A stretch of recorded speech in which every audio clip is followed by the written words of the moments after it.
सिद्धेभ्यः।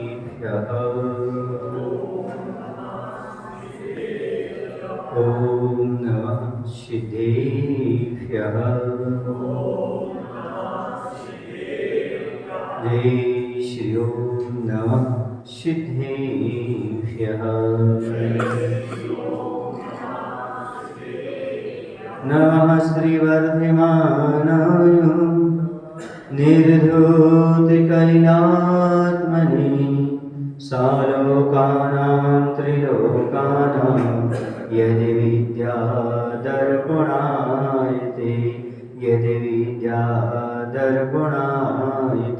बोलिए अहिंसा परमो धर्म की। देवादिदेव श्री पारसनाथ भगवान की, आचार्य गुरुदेव भगवान श्री विद्यासागर जी महाराज जी की।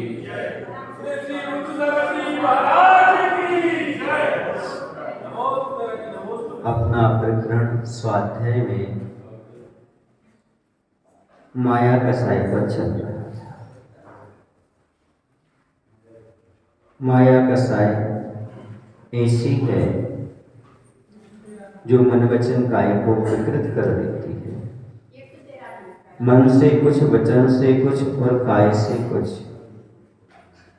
यह जो क्रिया होती है मन वचन काय की कुटिलता, यही मायाचारी कहलाती है। इसे हम छल कपट भी कह सकते हैं, धोखा भी कह सकते हैं और ठगना भी कह सकते हैं। ठगना, धोखा देना, छल कपट करना, ये सब माया कसाई कहलाती है। माया कसाई का फल मायाचार के कारण मुनिराज हुए हैं मृदुमती नाम के, तो उनको ही हाथी की पर्याय में जन्म लेना पड़ा था। वह ऐसा था कि एक स्थान पर बहुत सारे उपवास करने वाले मुनिराज स्थित थे। वह बहुत उपवास किया करते थे और वह उस स्थान को छोड़ करके बिहार करते। वहां पर जाकर के मृदुमती नाम के महाराज विराजमान हो गए। लोगों ने समझा ये वही महाराज हैं जो बहुत सारे उपवास किए, और उन्होंने वही स्तुति की और उनके उपवास की प्रशंसा की। महाराज को पता था कि मैं वो नहीं हूं ये जो प्रशंसा कर रहे हैं, फिर भी उन्होंने मना नहीं किया और ये नहीं कहा कि नहीं, मैं नहीं हूं, ये उपवास मैंने नहीं किए। यहाँ पर दूसरे मुनिराज थे, उन्होंने उपवास किए थे। अर्थात इस बात को वो छिपा गए। मन में किसी बात को छिपा जाना, यह भी मायाचारी कहलाती है। झूठी प्रशंसा पाना, यह भी मायाचारी कहलाती है। और उस समय हो सकता उनको आयु का बंध हुआ हो, तो त्रियंच आयु का बंध हो गया, क्योंकि माया तैर्यवियोनिश्च, मायाचारी करने से त्रियंच पर्याय मिलती है, त्रियंच आयु का आश्रय होता है। इसलिए इतनी महान तपस्या करने के उपरांत भी मायाचारी के कारण त्रियंच पर्याय में, हाथी की पर्याय में जन्म लेना पड़ा। अब आप लोग सोच लीजिएगा, जो धर्म क्षेत्र पर आकर भी मायाचारी करते हैं, कितनी भी आप पूजन कर लेना, भजन कर लेना, धर्म ध्यान कर लेना, भले समाज की कोई भी मुखिया बन जाना, लेकिन यदि मायाचारी रहती है तो सोचो दुर्गति निश्चित है। मायाचारी को छोड़ना ही पड़ेगा, छल कपट को छोड़ना ही पड़ेगा। यह छल कपट किसी का नहीं रहा।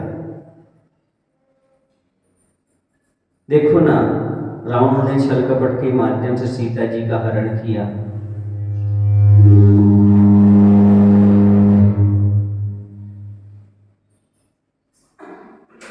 उनकी क्या स्थिति हुई आपको पता है।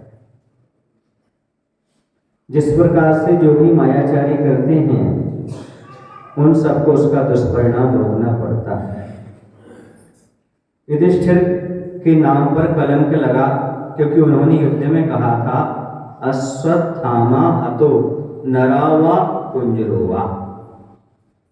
हालांकि युधिष्ठिर का जो भाव था वह हिंसा को रोकने का था, लेकिन शब्दों में हार फेर था, कहने का तरीका लहजा अलग था। इसलिए आज भी कलंक लगा धर्मराज युधिष्ठिर के नाम पर। उन्होंने झूठ बोला था, मायाचारी की थी। उस समय क्या था, द्रोणाचार्य के पुत्र थे जिनका नाम था अश्वत्थामा।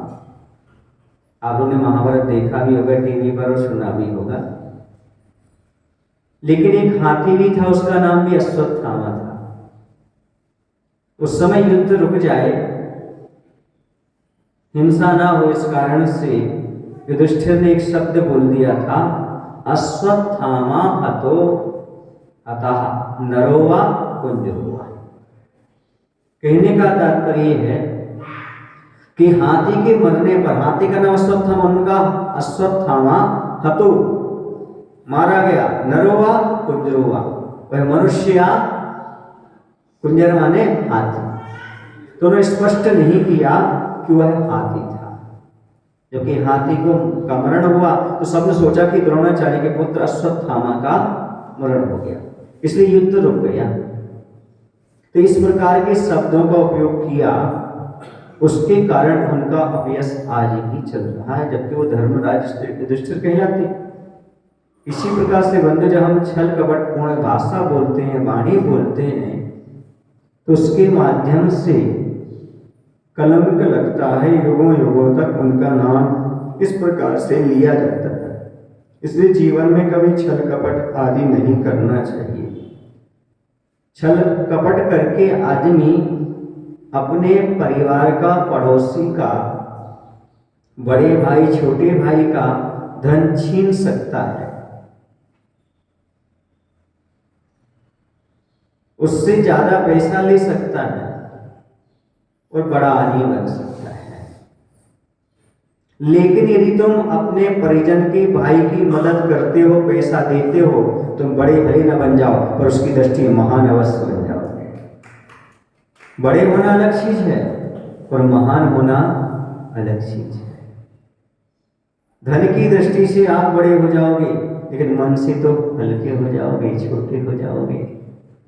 इतना ही नहीं, इसके साथ साथ ऐसा भी होगा कि हमेशा से उसकी दृष्टि में, उसकी नजर में गिर जाओगे, और मदद करोगे तो हमेशा उसकी दृष्टि में उठ जाओगे, उसके हृदय में जगह बन जाएगी। बस दुनिया में दो प्रकार के लोग होते हैं। एक वो होते हैं जो नजरों से उतर जाते हैं या दिल से उतर जाते हैं, और दूसरे वो होते जो दिल में उतर जाते हैं। छल कपट करने वाले व्यक्ति की दशा यही है, वह दिल से उतर जाता है। और जो सरल परिणामी होता है वो दिल में जगह बना करके रखता है। तुम मकान बना सकते हो, लेकिन दिल में जगह नहीं बना सकते मायाचारी को। सरल परिणामों से भले आपका मकान ना बसे, घर ना बसे, लेकिन आपके दूसरे के हृदय में जगह बनेगी तो आप जहां भी जाएंगे वहां आपका घर बस जाएगा। हर व्यक्ति आपके लिए स्थान देने के लिए तैयार हो जाएगा। इसलिए जरूरत है, माया इकट्ठी मत करो मायाचारी करके, बल्कि सम्मान और विश्वास जगाओ सरलता को अपना करके। जिसके जीवन में सरलता होती है वह व्यक्ति निश्चित रूप से अपने जीवन में उन्नति प्राप्त करता है। कुछ लोग ऐसे होते हैं जो अपने शरीर को सुंदर बनाने में लगे रहते हैं, पर वो भूल जाते हैं कि सरलता और सहजता शरीर की सुंदरता से भी ज्यादा आकर्षक हुआ करती है। जो व्यक्ति सरल और सहज होता है वह आकर्षण का केंद्र बन जाता है। बच्चा किसी का भी हो छोटा सा, वह सबको भाता है, सबको अच्छा लगता है, उसकी ओर सब लोग ध्यान देते हैं। छोटा सा बच्चा हो तो क्यों? पता आपको इसका कारण क्या है? क्योंकि वह बहुत सरल और सहज है। बच्चों की क्रियाएं सहज और सरल होती हैं, दुराव वाली नहीं होती, छल कपट वाली नहीं होती। जो उनको दिखता है वो कह देते हैं, जो समझ में आता है बोल देते हैं। कुंडलपुर की बात है, वहां पर 53 नंबर पेज में बैठा हुआ था भगवान के चरणों में नीचे। एक माँ अपने छोटे से बच्चे को लेकर के आई। उसने कहा, लो बेटा ये महाराज जी को द्रव्य चढ़ा दो। क्या बोला? महाराज जी को द्रव्य चढ़ा दो। उसने द्रव्य ली और हमारे सिर पर चढ़ा दिया। नीचे बैठे थे जी वेदी के पास। अब बच्चे से अब डांटने लगी माँ। हमने उसको क्यों डांट रहे हो? आपने ये तो कहा नहीं यहाँ चढ़ा दो, है महाराज जी को चढ़ा दो। उसने महाराज जी को चढ़ा दिया। आपको बताना चाहिए कि उसे कहाँ चढ़ाना है। समझ में आया? अब बताओ, आपको गुस्सा आएगी कि हंसी आएगी इस बात पर? बच्चे से जैसे बोलोगे वैसे ही तो करेगा वो। छोटे से बच्चों को आप लोग आहार चर्या में खड़ा कर लेते हो। एक बार शिवपुरी की बात है, एक छोटे से बच्चे को खड़ा कर दिया। सब लोग बेटा बोलो शुद्धि, बोले शुद्धि। जो बोलोगे वही तो बोलेगा, उसे नहीं पता शुद्धि क्या कही जाती है। तो आपने कहा शुद्धि शुद्धि, तो शुद्धि भी बोलने लगता है। उससे कहा बेटा पैर धुलाओ, उसने थाली में अपना पैर रख दिया। ये तो बताओ कि महाराज जी के पैर धुलाने के क्या करना। बच्चे को सरल होते, सहज होते हैं, उनके पास छलावा नहीं हुआ करता। समझ में आया? एक छोटी सी बच्ची है, अब तो बड़ी हो गई वो, बहुत छोटी थी वो, कुंभ राशि की बात है। तो उसका नाम आरू था। वह सामने स्कूल लगता था, वहां पर पढ़ती थी और उसके बाद यहाँ पर परिसर में जहाँ हम थे वहां पर आ जाया करते थे सारे बच्चे। तो एक दिन उसके पापा मनीष उसके वो लेकर के आए और बोले, महाराज श्री ये पूरी नहीं खा रहे। हमने क्यों बेटा क्यों नहीं खा रहे? तो लंच बॉक्स था, सब कुछ, पूरी क्यों नहीं खाई? अरे उसमें पसीना आता है ना, पसीना आता है इसलिए नहीं खाई। उसे क्या पता है तेल है कि घी है? क्या बोल रहे इसको? पसीना। बच्चों ने देखा कि शरीर में पसीना निकलता है, पूरी में तेल और घी होगा तो उसको भी क्या कह रहे हो? पसीना है। बड़ी सरलता और सहजता होती है बच्चों को, दोहराव नहीं होता। एक आप लोगों ने सुना होगा, आप लोग उसको चुटकुला समझ करके छोड़ देते होंगे, लेकिन उसमें बहुत बड़ा मर्म है। एक बार पिताजी किसी को देख करके अंदर कमरे में चले गए और बच्चे से कहते, बेटा वो सामने वाला आए तो बोल देना पिताजी घर में नहीं है। समझ गए? बच्चे ने सुन लिया पिताजी क्या कह के गए अंदर कि पिताजी घर में नहीं है। वो सामने वाला व्यक्ति आया, बोले क्यों भाई तुम्हारे पिताजी कहाँ है? बोले पिताजी अंदर गए और कह के कह देना कि घर में नहीं। ये सरलता है, ये सहजता है। इतनी सरलता क्या अपने अंदर आ सकती है? इतनी सहजता क्या मेरे अंदर आ सकती है? एक बार हमारे अंदर आ गई थी, बता दूं आपको, बता देता हूं। दीक्षा का समय चल रहा था। आचार्य ने कमरे में सारी चर्चाएं कर ली। अब ऐसा लग रहा था कि मेरी दीक्षा हो सकती है। आचार्य कभी हाँ तो कहते नहीं है, और आचार्य ने एक शब्द कह दिया, हाँ कल जो होगा सो देख लेना। ये नहीं कहा कि क्या बना रहे, मुनि बना रहे, क्या बना, चर्चाएं सारी हो गई, और ये शब्द नहीं बोला कि कल आपकी दीक्षा है या मुनि बना रहे। ये भी कह दिया कल की संच करना है तुम्हारे, और ये भी कह दिया कल 1 बजे क्या होगा आप देख लेना। पर ये नहीं कहा कि हम मुनि दीक्षा दे रहे हैं, क्या दे रहे हैं। हम जो करेंगे जो कहेंगे वो होगा, सही होगा। हमने कहा जी कोई विकल्प तो नहीं, जो आप करेंगे हम समर्पित हैं। हम तो कोरे कागज पर हस्ताक्षर करने तैयार हैं। आपको जो लिखना से लिख दो, चाहे संघ भर्ती लिख दो, चाहे एलक दीक्षा, चाहे मुनि, कोई भी दीक्षा लिख दो। आप जो करेंगे हमारे लिए सब अच्छा है। जब आचार्य ने ये भी कह दिया, बाहर जा रहे हो ना, अभी तुम्हारी उम्र छोटी, बाहर किसी से कुछ बोलना नहीं है ना। हमने कहा ठीक है। हम बाहर गए तो अभी जो सुरेश मल्लिक जी वगैरह थे ना, कल आए थे, तो सब लोग ये थे बाहर, और कुछ महाराज जी बोले क्यों अरे अंदर चर्चा क्या हुई? हमने कहा क्या बताऊं, देखो सरलता उस समय क्या होती और वो भावुकता क्या होती। मैंने कहा चर्चा तो सब हो गई है, पर आचार्य ने कह दिया बाहर किसी से कुछ मत कहिए। समझ में आया क्या कह दिया? चर्चा सब हो गई लेकिन बाहर आचार्य ने कह दिया किसी से कुछ नहीं कहना। ऐसा होता है कभी कभी खुशी खुशी में आदमी जो नहीं कहना होता वो भी कह जाता है, उस समय भी आदमी को सरल परिणाम हो जाते कि नहीं। और आप लोग कहते नशे में आदमी सही बोलता है, उस समय नशा तो था ही किसका? दीक्षा लेने का, आत्मकल्याण करने का। उससे अलावा और क्या हो सकता है? जिसके बिना रहा ना जाए वही तो आदमी का क्या बन जाता है? नशा बन जाता है। तो यहाँ पर कहने का तात्पर्य है कि अपनी करनी और बसनी एक कैसे हो, ऐसे भगवान से प्रार्थना करना है।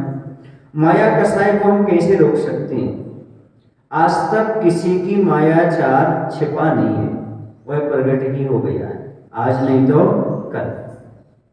आप चाहो तो उससे बच नहीं सकते।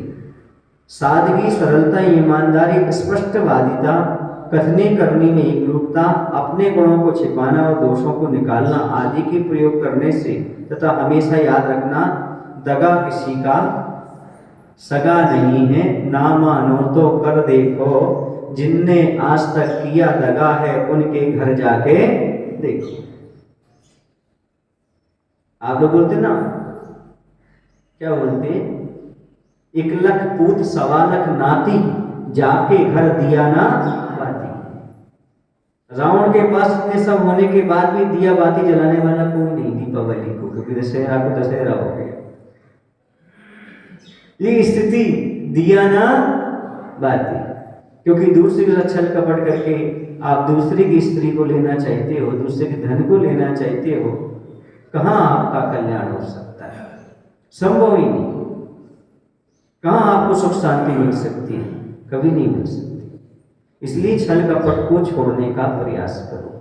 किसी के साथ भी कपट मत करो। जिसके पास कपट होता है वो कभी धर्म के कपाट नहीं खोल सकता। धर्म के कपाट खोलने के लिए कपट का त्याग करना परम आवश्यक है।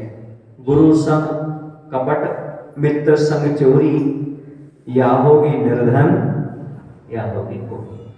इसलिए प्रचलित यदि कोई कथानक मिलता है तो, घटना मिलती है तो श्री कृष्ण जी की और सुदामा जी की मिलती है। सुदामा ने क्या किया था? वो चावल रख दिए, चने रख दिए थे ना, चने रख दिए थे कि मिल करके खा लेना। श्री कृष्ण और सुदामा तुम दोनों मित्र हो ना, तो चुप करके पेड़ पर बैठ करके अकेले ने चने खा लिए थे। किसने? सुदामा। तो क्या हो गए थे? वो दरिद्री हो गई थी। तो लोग कहने लगे गुरु संग कपट, मित्र संग चोरी, या होगी निर्धन या होगी कोढ़। या तो शरीर में कोढ़ निकलेगा या फिर निर्धनता आएगी। सुदामा के जीवन में निर्धनता आई थी, लेकिन वो तो नारायण श्री कृष्ण का उदार हृदय था, फिर शिव ने उन्होंने समृद्ध कर दिया था, क्योंकि नारायण के पास किसी प्रकार की क्षमता की कमी नहीं हुआ करती।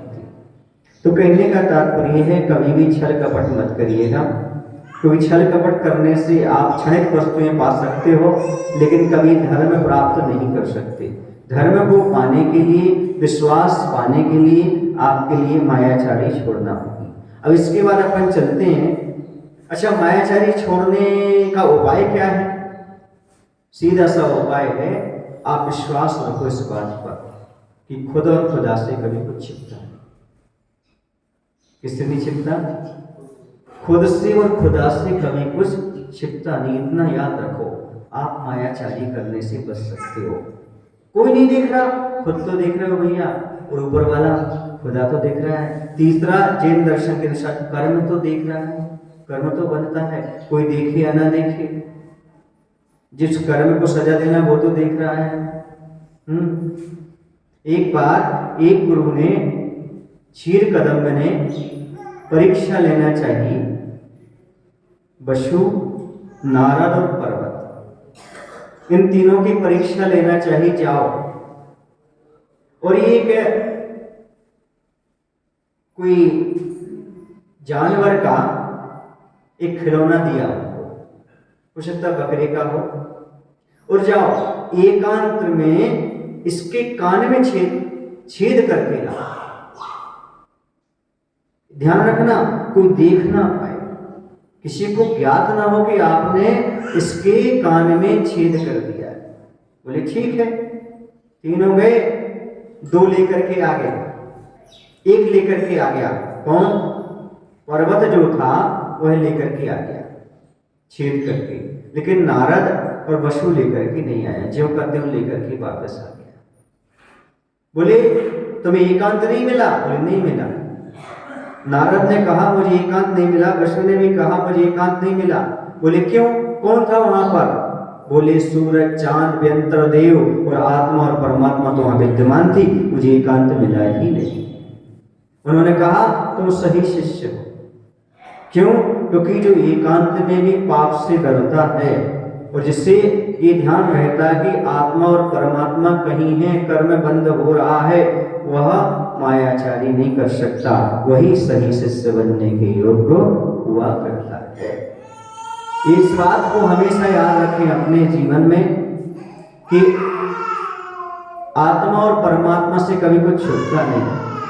मैं बोला करता हूं, आज ही बोल देता हूं आपके सामने, पाप और पारा कभी बचता नहीं, ख्वाब और खजाने कभी भरते नहीं। ख्वाब बोलते हैं, आप लोग क्या बोलते हैं? सपने को क्या बोलते हैं? ख्वाब बोलते हैं ना। ख्वाब और खजाने कभी भरते नहीं। कभी सपने किसी के पूरे हुए हैं क्या? खजाना कभी किसी का भरा है क्या? नहीं। खुद और खुदा से कभी कुछ छिपता है। पाप और पारा कभी बचता नहीं, ख्वाब और खजाने कभी भरते नहीं, और खुद और खुदा से कभी कुछ छिपता नहीं। ये 3 पॉइंट याद रखो, मायाचारी से अपने आप बच जाओगे, छल कपट कभी नहीं करोगे। अगली बात और याद रखो, छल चाहे तुम दुनिया से कितना भी कर लो, पर याद रखना छाली दुनिया को नहीं, छाली तुम्हारी आत्मा में ही पड़ने वाली है। इस बात को कभी मत भूलना। कर्म का बंध तो हमें ही होने वाला है, किसी अन्य को नहीं होने वाला। और अगली बात ये देखना कि त्रेन चायु का आश्रय होता है जो मायाचारी करता है, इस भाव में विश्वास का पात्र नहीं बनता, अगले भाव में मायाचारी और तिरस्कार प्राप्त होता है, त्रेंच आयु मिलती है। इसलिए मायाचारी से बचने का प्रयास करिएगा। अब आते हैं अगली कसाय है लोभ कसाय। लोभ कसाय किसे कहते हैं? इसे सभी लोग जानते हैं। ऐसा कोई भी व्यक्ति नहीं बैठा जिसे ये लोभ धातु से बना है इसका अर्थ सब लोग न जानते। सब जानते हैं। लोभ का अर्थ होता है जो हमारे पास वस्तु धन आदि है वह हमारे यहाँ से चली न जाए, कम ना हो जाए, इसका नाम लोभ है। और आ जाए इसका नाम तृष्णा है। और आ जाए जो है वो हमारे यहाँ से जाना नहीं चाहिए, जो कि तो बनी रहे, इसी का नाम लोभ है। बोले भैया दान नहीं देता, बड़ा लोभी है। क्यों? क्योंकि वह अपनी जो वस्तु है अपने पास वह दूसरे को देना ही नहीं चाहता। कंजूस कह लो, लोभी कह लो, इस प्रकार तृष्णालु, और आ जाए और आ जाए, आने दो आनंद कहता रहता है। धन आदि की तीव्र आकांक्षा को लोभ कसाय कहा जाता है। तीव्र आकांक्षा रहती है उससे, और हमारे पास धन दौलत आती चली जाए, जो है वह बिल्कुल ना जाए, चमड़ी जाए पर दमड़ी न जाए, पैसा नहीं जाना चाहिए। एक छोटा सा दृष्टांत है। मैं ये कहना चाहता हूं कि जो लोभी व्यक्ति होता है वह देना पसंद नहीं करता, लेना पसंद करता है। इसके साथ साथ वह ऐसे शब्द भी नहीं सुनना चाहता, देना लेना। दूसरा देता भी है तो उसका मन मलिन होता है, भैया इतना दान क्यों कर रहे हो, और दूसरे को देते देख करके भी दुखी होता है। समझ में आ रहा आपको? ऐसा भी होता है कि दूसरा व्यक्ति दे रहा है तो उसे दान करने से रोकता भी है, स्वयं तो दान करता नहीं, क्योंकि वह देना शब्द सुनना ही पसंद नहीं करता। अपने लिए तो पसंद करता है, दे दो पर आनंद आ, लेकिन लेना पसंद करता है। लेना बोल दो हाँ लो, देना नहीं, देना नहीं। एक बार क्या हुआ, अब वो प्रसंग कैसा क्या है मुझे नहीं पता, पर दृष्टांत मैंने पढ़ा था। एक व्यक्ति बहुत ही लोभी और कंजूस था, वह एक कुएं में गिर गया। जब कुएं में गिर गया तो यहां से बहुत सारे लोग रस्सी उसको नीचे डाल रहे, और उससे कह रहे भैया हाथ दो हाथ दो हाथ दो, वो हाथ ऊपर ही नहीं करता, क्योंकि देना शब्द से उसे क्या थी, चिढ़ थी। वो हाथ देने के लिए तैयार ही नहीं, बाहर निकलने के लिए कुएं में पड़ा है, निकलने तैयार नहीं। जिस संसारी प्राणी संसार के कुएं में, लोग के कुएं में पड़ा है, उसे कह रहे दान करो दान करो, देने शब्द से उसको चिढ़ है, दे ही नहीं रहा, कैसे निकलेगा? दिखाने वही व्यक्ति बोला भाई कंजूस है, लोभी है, इसे देना मत बोलो, उसके ले लो ले लो, वो रस्सी ले लो रस्सी ले लो। तो जैसे ही बोला रस्सी ले लो, उस तत्काल रस्सी पकड़ ली और उसे बाहर निकाल दिया। समझ में आया? तो उसे क्या चीज पसंद थी? लेना। देना तो उसके सपने में भी मत बोलो। लेना कहा, उसने रस्सी को लिया और कुएं से बाहर निकला। इसलिए मैं कहता हूं आप लोग दान मत किया करो, बल्कि पुण्य लिया करो और अपना सौभाग्य प्राप्त किया करो। ये सौभाग्य मिलता है आपके लिए। इसलिए मत सोचो कि दान करो, नहीं नहीं, ये सौभाग्य प्राप्त करो। इसलिए बोला करते हैं बोली लेने के बाद, सौधर्मिंद्र बनने का फलाने व्यक्ति ने सौभाग्य प्राप्त किया। क्योंकि लोभी और कंजूस को भी समझ में आ जाए, यहाँ दिया नहीं जा रहा है, सौभाग्य प्राप्त किया जा रहा है। और ऐसा लगता है बिल्कुल नहीं जाना चाहिए। ये समझने से जोड़ जोड़ कर वो करेगा क्या? कहते हैं दमड़ी दमड़ी पैसा पैसा जोड़ जोड़ मर जाते हैं, कंजूसों का धन तो सरकारी लोग या डॉक्टर लोग खा जाते हैं या डाकू वगैरह ले जाते हैं, उनके तो भोग में आते नहीं। ये कहीं कहावत मैंने पढ़ी थी, कंजूस का धन गड़ा रहता है, कंजूस का धन जब बाहर निकलता है जब वह स्वयं जमीन में गड़ जाता है। कितनी बड़ी व्यंग्योक्ति थी वो, कि कंजूस का धन जब गड़ा हुआ बाहर निकलता है तो वह स्वयं जमीन में गड़ जाता है। मतलब जीते जीते कोई इसमें हाथ लगा ही नहीं सकता। ऐसी दशा है इस कसाई की, लोभ कसाई की। एक बार आचार्य जी स्वाध्याय करा रहे थे तो उस समय आचार्य जी ने बताया लोभ कसाई के बारे में, आदमी के लोभ की कितनी तीव्रता होती है। जरा सोचें, विचार करें। राजस्थान की बात है, उन्होंने बताया कि एक दादाजी थे, उनको आदत थी शरीर में सोना पहनने, सोने की अंगूठियां थी उनके हाथों में। मरने से पहले उनके परिजनों ने सब कुछ उतार लिया था, पर अंगूठियां उनसे उनके हाथ में थी तो वो छोड़ नहीं रही थी। ऐसी मुट्ठी बांध ली थी उन्होंने मरते समय, कहीं कोई हमारी ये क्या न निकाल ले, सोने की अंगूठियां न निकाल ले। इतना उनको राग था सोने से। मरण होने वाला है, पता है मरना है, पर अंगूठी को ले ना जाएंगे। उन्होंने अंगूठियां ऐसी अंगुलियां बांध दी। बताते हैं जब बच्चे उनको ले जाने लगे तो उससे पहले उन्होंने उनकी अंगुलियां काट दी, तो वो अकड़ जाती ना वो मरने के बाद, और अंगूठियां निकाल दी। वो भी ऐसे थे बच्चे। अब सोचो जब उनके संस्कार ऐसे पिता के, तो बच्चों के संस्कार ही उन्होंने अंगुलियों को काट दिया और वो उसको निकाल ली। क्यों? क्योंकि सबको पता था कि इनके हाथ में अच्छी मोटी मोटी अंगूठियां हैं। उन्हें विश्वास नहीं था कि खाली के दिनों मिल जाएंगे। समझ में आ रहा आपको कि नहीं आ रहा? तो उन्होंने क्या काट दी। ये दशा है लोभी की। लोभी ना तो पिता को समझता है, ना भाई बंधु को समझता है। आप लोग बोलते भी हैं, बेने भलो ना भैया, सबसे भलो रुपया। समझ में आया? बिन रिश्ते के रिश्तेदार बन जाते हैं जब पैसा पास होता है। बिन रिश्ते के रिश्तेदार बन जाते हैं जब पैसा पास होता है। गरीबी में भी तो वो रिश्ता टूट जाता है जो रिश्ता खास होता है।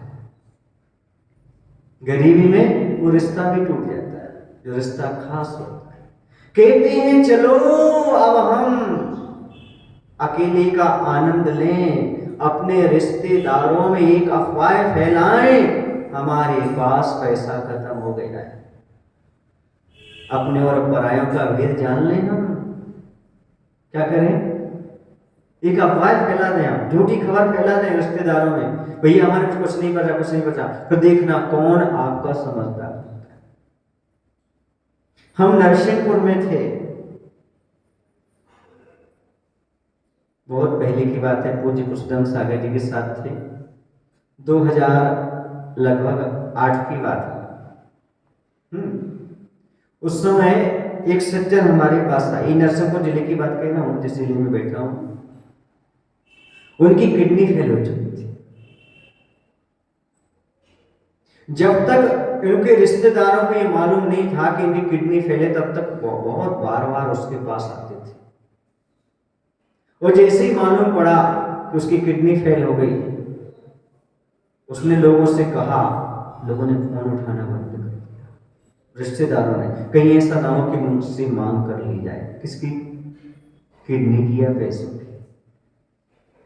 हमने वो हमारे पास आया, हमसे बोला महाराज श्री अब तो हम सब जगह से गए। हमने कहा क्या? बोले आज देखा संसार कैसा होता है। हमने कहा क्यों? बोले जब तक स्वस्थ थे, सब कुछ था, तब तक सब रिश्तेदार थे। आज मुझे जरूरत है तो कोई भी, उसने ये तक बताया कि हमारी सगी बहन भी फोन उठाने तैयार नहीं है ससुराल में।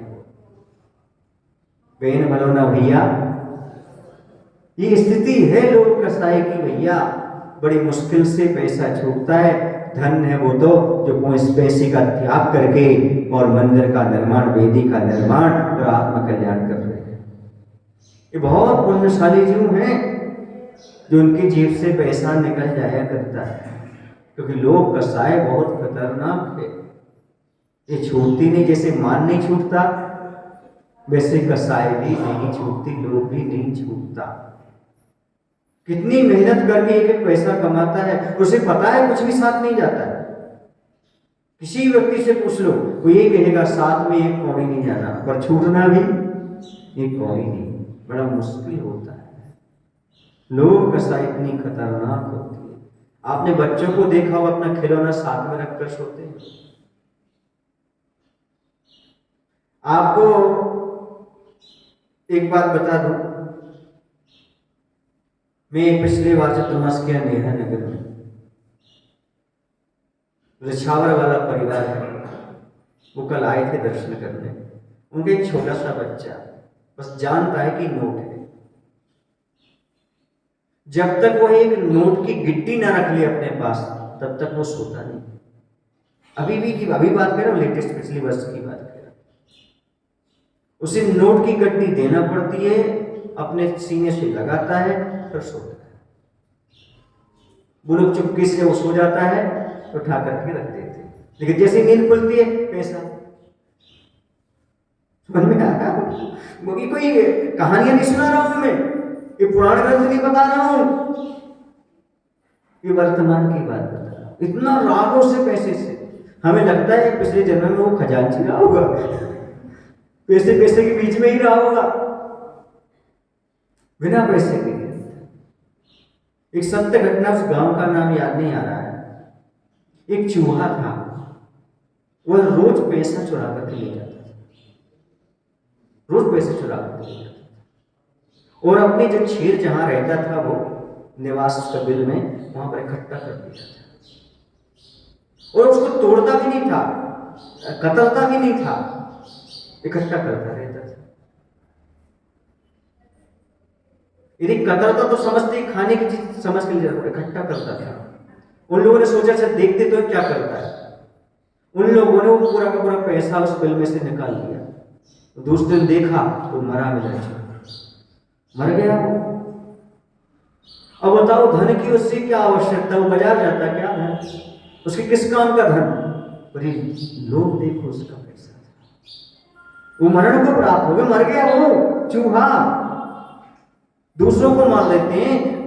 सर्प कहां जाकर के रहते? सर्पराय, जहां भंडार रहता है, जहां पर वो धन दौलत रहती है, पहले रत्न होते थे, हीरे जवाहरात होते थे, वहां पर जाकर के सांप रहने लगते थे। क्यों? पहले धन से रहा मोह, तो हम गाड़ के रखा, पता है हमने धन कहाँ रखा है, उसी में मत बना रहा, और मध्य समय भाव रहा कि उसकी रक्षा कौन करेगा, कौन करेगा, तो मर करके सांप आदि बनकर कौन रक्षा करने लगते, व्यंत्र आदि बनकर के रक्षा करने लगते। तो आचार्य ने लिखा कुंडली मार। कुंडली मार मतलब साल। कुंडली कौन मारता है? कुंडली मार कंकड़ पत्थर पे। अब बताओ उसके लिए क्या है, वो रत्न क्या है उसके लिए? कोई ज्वेलरी की दुकान पर तो जा नहीं रहा है, उसको कोई प्रॉफिट तो है नहीं है, तो उसके लिए वो कंकड़ पत्थर क्या मान बैठे? कुंडली मार कंकड़ पत्थर पर क्या मान बैठे? बोलो क्या मान करके बैठे हो उनके लिए? इंसान होते तो फिर भी काम में आते आपके वो, उसके लिए तो कंकड़ पत्थर ही है सांप के लिए। लेकिन ये लोभ देखो आप, मनुष्य पर्याय में जो लोभ उसको लगा था वो उस समय भी अभी लोभ बना हुआ है और वहां पर बैठा हुआ, ये मेरा धन है। ये भी नहीं समझ रहा कि मैं मनुष्य से त्रिंच पर्याय में आ गया, जहरीला हो गया, क्रूर परिणामी हो गया, फिर भी मैं यहाँ पर बैठा हुआ हूं, कोई हाथ तो लगा ले इसे। तेरे तो हाथ ही नहीं बचे बेटा, जिसके पास हाथ है उसे तो उठा लेने दो, उसको भी नहीं, कोई हाथ लगाता तो डस लेता है। कभी कभी तो गड़ा हुआ धन को इनको मिल जाए घर गृहस्थी में और वो निकाल लेना तो उसका पूरा परिवार नष्ट हो जाता है। तो उसकी संरक्षण करने वाले देवता या सांप वगैरह परेशान करने लगते। ये है लोभ धन का। समझ में आ रहा है आपको? कुछ लोग तो पागल तक हो जाते, विक्षिप्त हो जाते हैं, ऐसे धन दौलत का उपयोग कर लेते हैं। ये लोभ कसाय बहुत खतरनाक है। जिस आदमी के जीवन में आ जाए उसका तो समझो कि जीवन बर्बाद। इसलिए कहते हैं लोभ पाप को बाप बखानो। अच्छे से गाते आप लोग, लोभ पाप को बाप बखानो। हम बाद में बोल देते हैं फिर भी घर में भरो है पूरा खजानो। यहाँ तो चल रहा है मंदिर में कि लोभ पाप को बाप बखानो, लेकिन चिंता यही है जल्दी पूजन हो जाए और दुकान खोल। बहुत मुश्किल है कहना, कथनी और करनी में बहुत अंतर होता है। यहाँ पूजन करता जा रहा है, आज पंडित जी ने 3 पूजन करा दी, लो पाप को बाप बखानो, हमें दुकान खोलना है, अरे भरपूर में जानो, चलता रहता है। बहुत मुश्किल है ये लोग कसाय छोड़ना, बहुत मुश्किल है।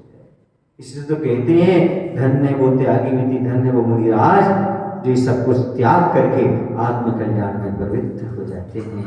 ये कसाय छूटना इतना सरल नहीं है, इतनी मामूली नहीं है। कोई मान के लिए रो रहा है, कोई मायाचारी करके जी रहा है, और कोई लोभ कसाय में जी रहा है। बहुत मुश्किल है। कोई क्रोध में जी रहा है, इनसे दूर हट करके, अरे वो आनंद कोई नहीं ले रहा है, इन दूर सबसे दूर हट करके जो आनंद आता है उस आनंद की कल्पना नहीं कर सकते। आप लोगों को लगता होगा साधु लोग सर्दी गर्मी बरसात सब सहते हैं, उन्हें क्या आनंद मिलता होगा। तो कसाय को दूर करके, कसाय से हट करके, रागे से हट करके 5 मिनट एक आदमी बैठो तो जो आनंद आता है वो राजा महाराजा इंद्र आदि को भी नहीं आता। एकांत में बैठ करके जो मुनिराज को आनंद आता है कहीं नहीं आता। इसलिए बंधु लोग कसाय से बचने का प्रयास करो। ये आपके लिए आज बताया कि लोग कसाई क्या होती है। आप लोगों को कुछ ऐसे पहलू हमने सामने रखे, ऐसे उदाहरण रखे जो शायद आपने सुने ही नहीं होंगे। न तो राजस्थान का सुना होगा और न देहनगर का सुना होगा। तो वो आचार्य भगवंत ने सुनाया था और ये मैंने स्वयं देखा। वो बच्चा अभी भी जब भी आता तो पैसा लेकर के आता है। मतलब ये कैसे संस्कार हैं। मैं ये आपसे पूछना चाहता हूँ, आपसे कहना चाहता हूँ, ये संस्कार बच्चों में कम डालो, ना अगले भाव में वो बिना पैसे के नहीं सोएंगे, उठेंगे नहीं। और अब संस्कार ये आने वाला है, बेटा बिना मोबाइल के नहीं सोता, किसी नहीं सोता, मोबाइल चाहिए। ये दशा हो गई है। तो बंधु इन कसायों से बचें। बोलिए महादेव श्री विद्यासागर जी महाराज की जय। बोधि समाधि परिणाम शुद्धि स्वात्मोपलब्धि स्यो सौख सिद्धि चिंतामणि चिंतित वस्तु दाने त्वां वन्दमानस्य नमस्तु देवी त्वां वन्दमानस्य नमस्तु देवी। आप लोग पढ़ लो हिंदी में।